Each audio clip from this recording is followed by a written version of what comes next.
আসসালামু আলাইকুম ওরহমতুল্লাহ। হামিদা ও মুসল্লি ও মুসাল্লিম আম্মা বাদ।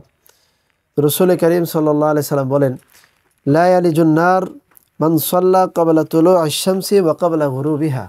ওই ব্যক্তি জাহান্নামে প্রবেশ করবে না যে ব্যক্তি সূর্য উদিত হওয়ার পূর্বে নামাজ পড়ে এবং সূর্য অস্ত যাওয়ার পূর্বে নামাজ পড়ে।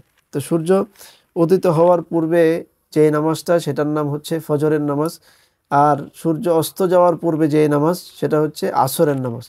তো আসর এবং ফজরের নামাজ এটা খুবই গুরুত্বপূর্ণ নামাজ। এই দুই নামাজের উপর যদি কোনো ব্যক্তির অভ্যাস হয়ে যায়, স্বাভাবিকভাবে সকল নামাজের উপর সেই ব্যক্তির অভ্যাস হয়ে যাবে, এটাই স্বাভাবিক।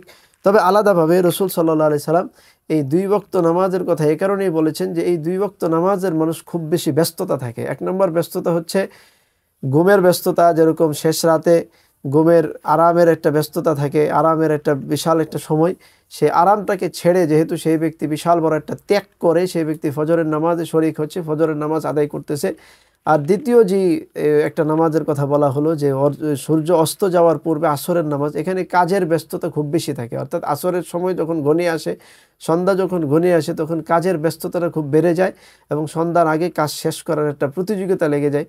সেজন্য এই দুই ব্যস্ততার সময় নামাজের জন্য রাসূল সাল্লাল্লাহু আলাইহি ওয়াসাল্লাম খুব বেশি গুরুত্ব দিয়েছেন এবং বলেছেন যে ব্যক্তি সূর্য অস্ত যাওয়ার পূর্বে এবং সূর্য উদিত হওয়ার পূর্বে এই দুই ওয়াক্ত নামাজের যে ব্যক্তি গুরুত্ব সহকারে আদায় করবে, লা ইয়ালিজুন নার, সেই ব্যক্তি জাহান্নামে প্রবেশ করবে না।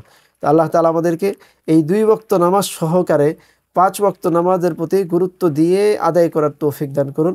হাযা ওয়া আখিরু দাওয়ানা আলহামদুলিল্লাহি রাব্বিল আলামিন।